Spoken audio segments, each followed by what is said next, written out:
اچھا حضور کے مسکرانے کی کہانی شروع ہوئی ہے تو تمہیں ایک ایسی بات آج سناؤں حضور کے مسکرانے کی، تمہارا دل بھی ہنسے گا۔ اللہ اکبر، آنکھوں سے شاید محبت سے آنسو بھی آئیں لیکن دل مسکرائے گا کہ کتنا کرم ہے رسول اللہ کا۔ اللہ اکبر، ان ہونٹوں کی کہانی سنیں۔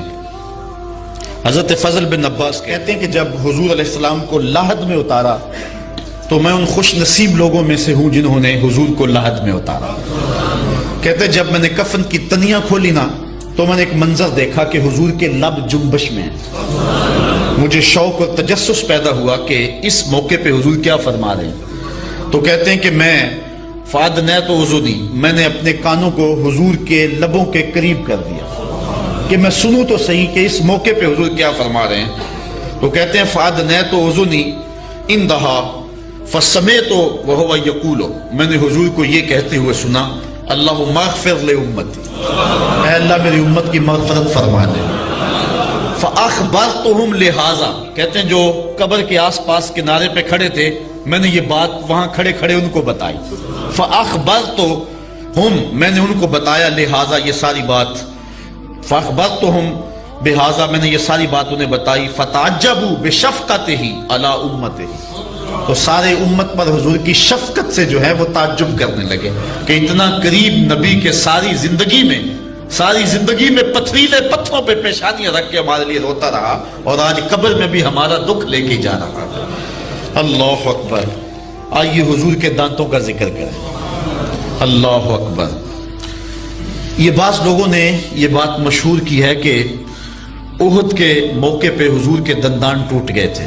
ایسا نہیں ہوا، یہ نہیں ہو سکتا کہ اللہ اپنے محبوب علیہ السلام کے دانت جو ہے وہ نہ رہنے دے، اور یہ حسن میں کمی کا باعث ہوتا ہے کہ دانت ٹوٹ جائیں۔ اور پھر آگے کہانیاں لوگوں نے چھیڑی کہ اویس کرنی نے 32 کے 32 توڑ لیے اور بہت کچھ کہا۔ یہ کوئی ایسی روایت نہیں ہے، یہ حضرت اویس کرنی کے حوالے سے لوگ بیان کرتے ہیں، یہ بھی کسی معتبر کتاب میں نہیں ہے۔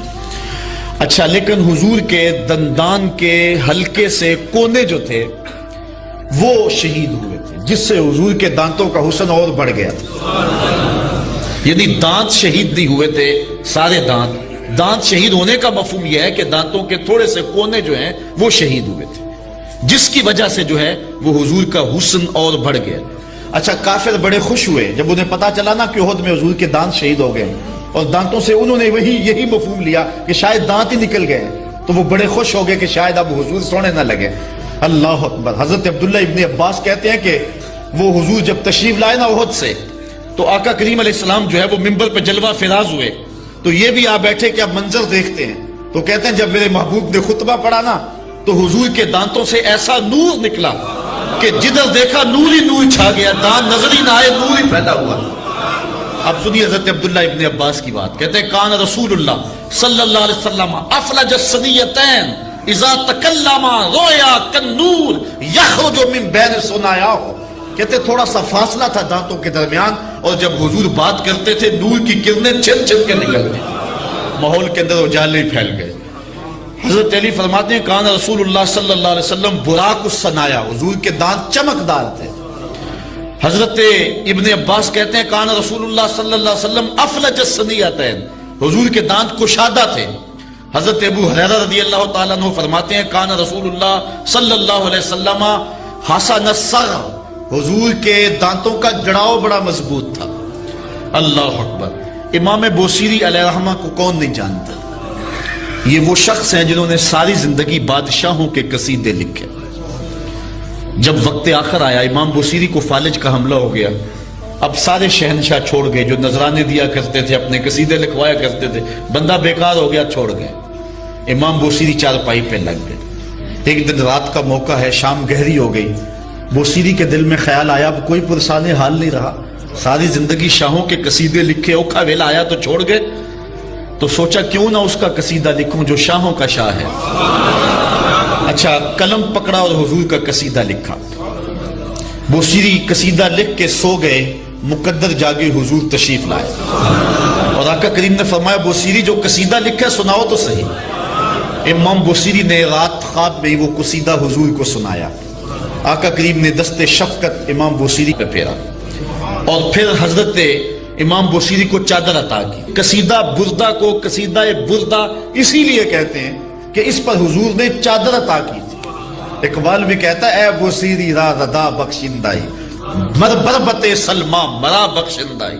اے بوصیری کو چادر دینے والے میری طرف بھی نظر کرم کیجیے. اللہ اکبر.